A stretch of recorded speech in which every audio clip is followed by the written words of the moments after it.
Bonjour. La bonne année, hein. Merci, pareillement. À tous les auditeurs, à la terre entière.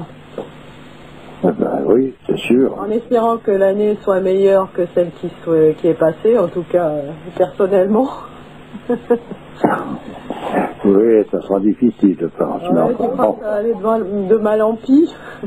Écoute, il y a un passage, il faut que ça touche le fond avant de remonter, quand même. Il faut faire la descente aux enfers, tu crois? C'est quelque chose comme ça, oui. Bon, alors dis-moi, t'as vu des liens là qu'on nous a donnés? On n'a pas le temps de tout regarder en ce moment, c'est surtout que on nous en envoie pas mal, mais il y a quelques liens que tu as retenus et tu as des choses à dire.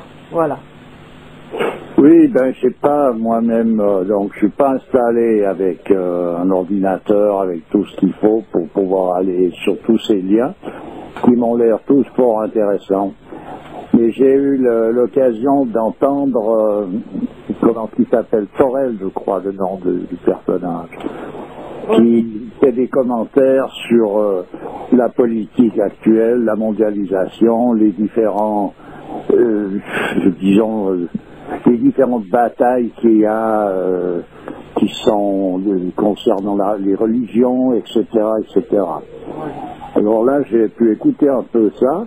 Comme il y a un auditeur qui pose la question pour savoir ce que je peux penser de tout ça, disons que il est fort intéressant ce personnage, dans le sens qu'il image très bien ses discours quand il parle de politique, quand il parle des représentants des religions qui sont plus du tout à leur affaire, la manière dont il faudrait approcher tout ça d'une certaine manière, il est fort intéressant. Bon, il est un peu vindicatif quand même. Hein. Par contre, où je laisserai, disons, une réserve importante, c'est quand il s'envole vers un idéal qui consisterait à refaire une société selon notre point de vue, qui à mon avis reste le même point de vue qui a amené cette société dans l'état dans lequel elle se trouve. Ouais, d'accord. C'est-à-dire qu'à un moment donné, il veut conserver en quelque sorte la technologie, l'industrie, tout le diable et son train, on peut dire, qui est représentatif de cette belle civilisation, pour en faire quelque chose de qualitatif. Par exemple, comme il parle, il va faire des voitures personnalisées, chacun fait sa voiture avec son goût, etc. Donc en fait, on reste dans une histoire qui est la même, mais on veut la qualifier d'une certaine manière.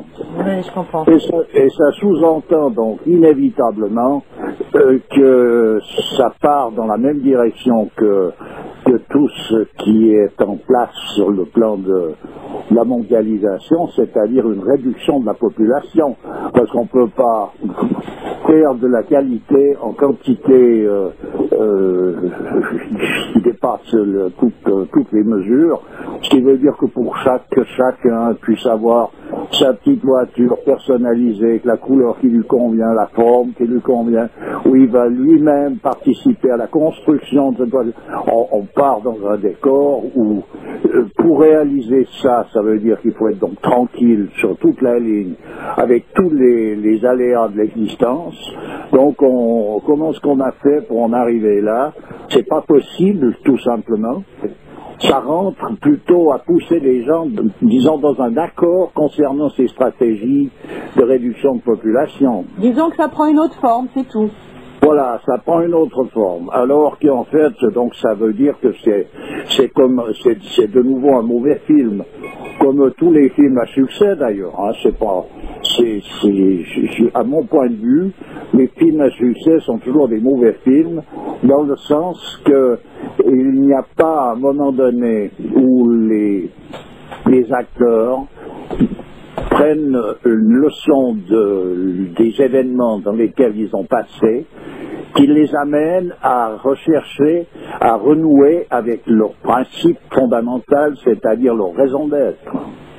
Le seul film que j'ai pu voir qui ressemblait à quelque chose dans ce sens-là a été un film qui est considéré comme un navet sur le plan, disons, du succès qu'il a pu avoir. C'est La Porte de l'Enfer, j'en ai déjà parlé, qui est sorti dans les années 54, sauf erreur, qui peut être retrouvé sur Internet. Je recommande à qui le peut de le voir. Parce que là, on peut voir des personnages qui vivent des situations qui sont tout aussi banales que toutes les situations que l'on voit dans les films en général, mais qui les vivent d'une manière, dans le sens que la leçon qu'ils en retirent, c'est une leçon qui les ramène à leur position initiale, c'est-à-dire initiale en tant que leur raison d'être de leur existence même. Voilà. Et c'est le seul film que personnellement j'ai pu voir. À présent, je ne dis pas qu'il n'y en a pas d'autres, mais en tout cas, voilà. Autrement, c'est des navets qui sont très bien joués, qui sont très excitants et qui attirent toute la population parce qu'il n'y a aucun effort à faire. Évidemment, c'est pas un souci. C'est une distraction, c'est un laisser-aller, donc tout va bien. Mais simplement, pour moi, c'est pas comme ça que je vois la chose, voilà. Si on veut aller en direction d'un redressement, il faut donc renouer avec toutes les démarches qui permettent ce redressement. Ça veut dire que la première des démarches, déjà, c'est d'avoir comme objectif de se retrouver dans la position initiale de ce que représente l'homme sur Terre, sa raison d'être. Voilà. Moi, je trouve toujours, c'est pas vraiment le mot, mais prétentieux, mais de vouloir changer le monde. Je veux dire, on n'a pas, c'est pas notre but déjà, et puis on n'a pas les outils pour changer le monde. Non, ça n'a pas de raison d'être. Il s'agit simplement de se repositionner juste par rapport aux principes. Voilà. Voilà, c'est tout. C'est pas à présent les événements eux-mêmes, les fêtes en eux-mêmes sont déterminés par la destinée. Et puis le changement vient de l'intérieur. Oui, tout à fait. Alors donc, il faut renouer avec ces choses-là. Il y a cette possibilité de retrouver ces démarches existent dans le cadre des religions ou des traditions diverses. Pour autant qu'on élague évidemment tout ce qui nous a été présenté, qui est le mensonge qui nous a été vendu au prix de la vérité. Mais disons qu'il y a tout ce qu'il faut là-dedans. Dans l'islam, quand on parle du djihad et qu'on parle de cette guerre interne que l'homme doit faire en lui-même pour retrouver sa position juste, c'est-à-dire sa primordialité, dans le christianisme, on retrouve ça aussi, les croisades, c'était ça, etc., etc., etc. Donc, voilà où se trouvent les solutions, voilà dans quelle direction les choses doivent aller, et non pas à fabriquer des héros qui ont gagné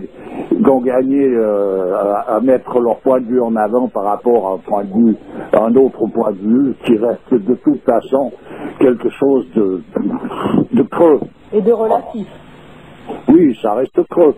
On me dit, à un moment donné, c'est vrai que un idéal, si grand soit-il, reste quelque chose de creux. Il s'agit d'être en accord avec le fondement qui est à l'origine de la réalité de toute chose. Et non pas d'essayer d'idéaliser quelque chose par rapport à quoi? À des tendances personnelles, à des envies, des désirs, de grandeur.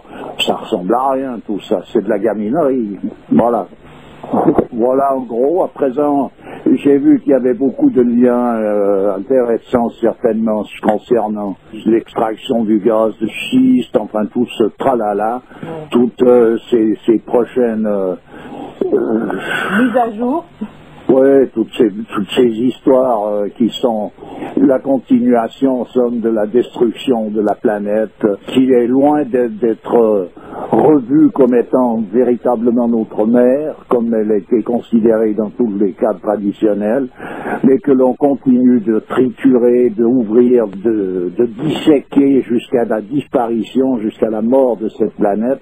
Et je vois que ça continue de plus belle, parce qu'il y a l'aveuglement général qui est là, qui est présent, où il il y a tout à gagner, en quelque sorte, à scier la branche sur laquelle on est assis, quoi. Voilà. Ouais. Alors, il y a certainement beaucoup de choses intéressantes. Je ne vais pas pouvoir aller les entendre, les voir, parce que, comme je le dis, je ne suis pas équipé pour ça. Alors, c'est à l'occasion que j'ai deux, trois indications, deux, trois informations, et à partir de là, je donne un peu ce que j'en pense, quoi, voilà. D'accord. Ok. Voilà. C'est tout ce que tu as à dire? Oui, oui, c'est tout. C'est tout ce que j'avais à dire, là. Bon, j'aimerais lire un petit commentaire, là, pour cette nouvelle année. J'ai trouvé assez fameux, c'est d'un auditeur. Pour cette nouvelle année qui porte donc le chiffre 11, le chiffre 11 que la contre-tradition utilise beaucoup comme date rituelle, le 11 septembre, avec les tours, etc. Moi, c'est ma petite note personnelle. Je nous souhaite, eux y compris, que toutes leurs velléités ne fassent pas long feu. Ce sera déjà ça de prix. Tous mes meilleurs vœux. Voilà, oui, bon, bien sûr. Voilà. C'est sympathique. Bon, ok, bah écoute, là, prochainement, on va prendre un peu plus de temps pour regarder tous les commentaires et puis y répondre un peu, y répondre, quoi, voilà. Oui, oui, mais tout à fait. Moi, je dis simplement que, voilà, je suis pas toujours dans la disposition voulue pour pouvoir écouter ces commentaires. Ouais, ça viendra certainement. Il va falloir que je m'équipe un peu pour être un peu dans la course, mais pour l'instant, c'est pas le cas. Voilà. Ouais, puis moi, j'ai pas, en ce moment, c'est la course. Ouais, oui. J'ai pas beaucoup de temps, mais bon, j'essaie, je survole le site, là, Interloc. Je voudrais répondre à tout, mais j'y arrive pas, là. Alors, excusez-nous. Ah, ben, ça vient, non? Voilà, ben, écoute, je te souhaite une bonne journée, et puis, ben, à bientôt, hein. Avec la tête un peu plus reposée. Oui, oui. Allez, au revoir. Au revoir.